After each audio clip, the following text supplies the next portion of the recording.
Now let's look at the argument. Some athletes use illegal performance enhancers. We're in the middle of the 2000 Olympics as we do this, which will date this if you see it in future years. But that's kind of an issue in this Olympics, so we're going to use that right now. Some athletes use illegal performance enhancers. Joe's an athlete, therefore Joe uses illegal performance enhancers.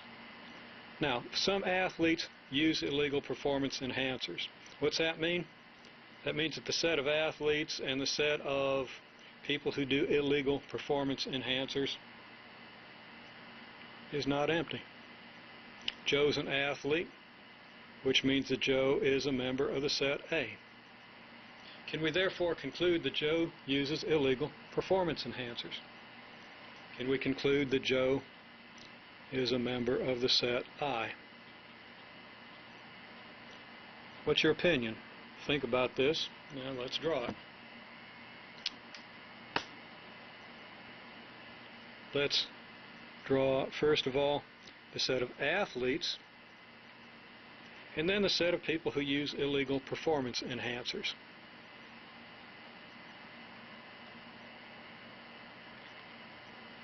What the first premise is that this is not empty. We know that there are athletes who use illegal performance enhancers.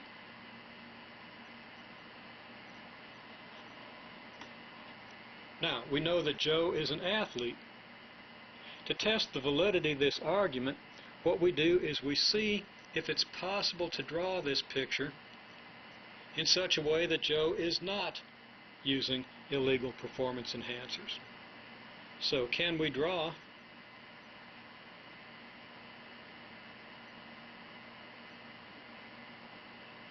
the diagram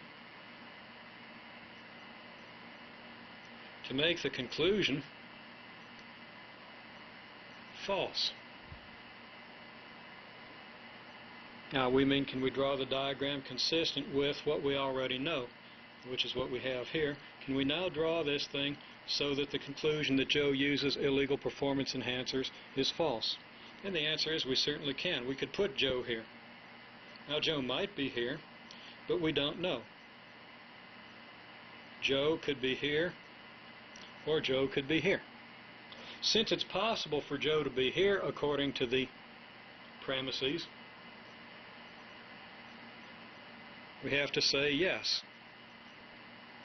We can draw the diagram so that Joe is not in the set of people who use illegal performance enhancers. Therefore, we cannot conclude that the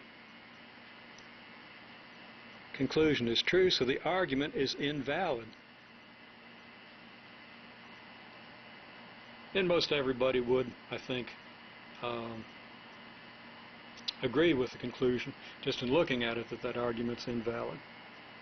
Okay, now let's look at another one. Get back to absent-minded mathematicians. All mathematicians are absent-minded.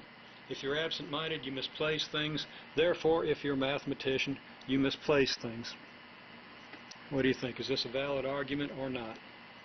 Well, this says that the mathematicians are a subset of the absent-minded, and that the absent-minded are a subset of the people who misplace things. We'll call that P, because M stands for mathematician, so we can't use that for misplace.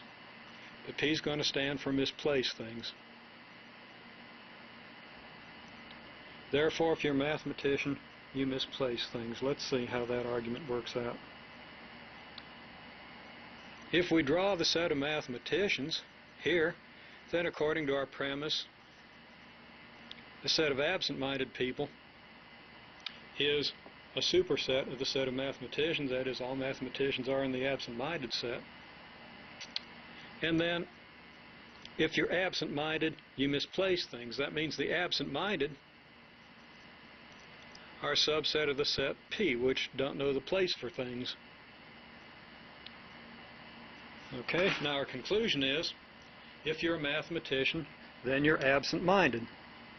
So the question is, again, can we draw the argument so that the conclusion doesn't work? And the answer is No. If it's a mathematician, it's got to be here.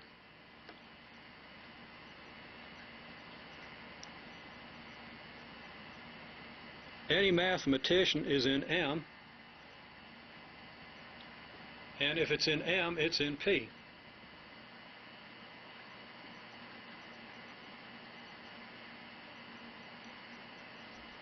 So the argument is valid.